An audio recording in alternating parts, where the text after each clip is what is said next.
হে মা সরস্বতী জ্ঞান দিন। ভাই জ্ঞান দিলে কাজ কি? মাকে বলো সরাসরি চাকরি দিয়ে দিন।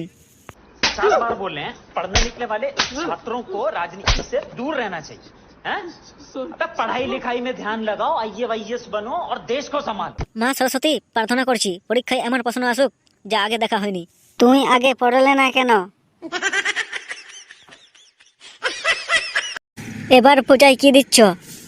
সরস্বতী মায়ের মতো ধৈর্য। ধৈর্য দিয়ে কি হবে? বেগে টাকা রাখো। अरे कहना क्या चाहते हो?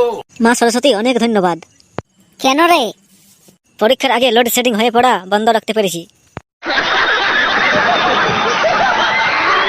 কি চাই? জ্ঞান না মেয়ে চাই, কারণ প্রেমেই আসল জ্ঞান। अच्छा हमको सिखा रिया है। তুই মিষ্টি আনলি না কেন? সরস্বতী পূজায় খাবো না, পড়াশোনা করব। পূজার দিন পড়াশোনা করবে? মা সরস্বতীর সামনে পড়লে সোজা আশীর্বাদ।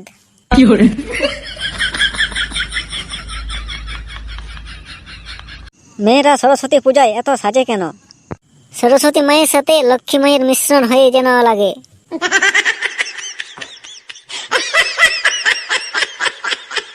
মা প্রার্থনা করছি পরীক্ষার তারিখ পিছিয়ে দাও। লজ্জা করিস না।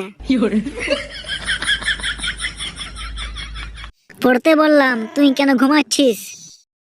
মা আগে শক্তি দরকার।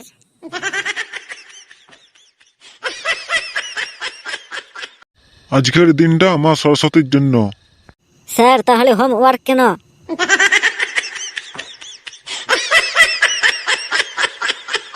সরস্বতী পূজায় এত খাবার কেন? পড়া না হলে অন্তত খাবার শক্তি লাগবে।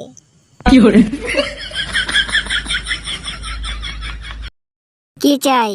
শুধু পাস করে যাওয়ার মতো টার্গেট। সরস্বতী পূজায় কয়দিন আছে? তার চেয়ে বড় কথা পরীক্ষায় কতদিন আছে সেটা বল।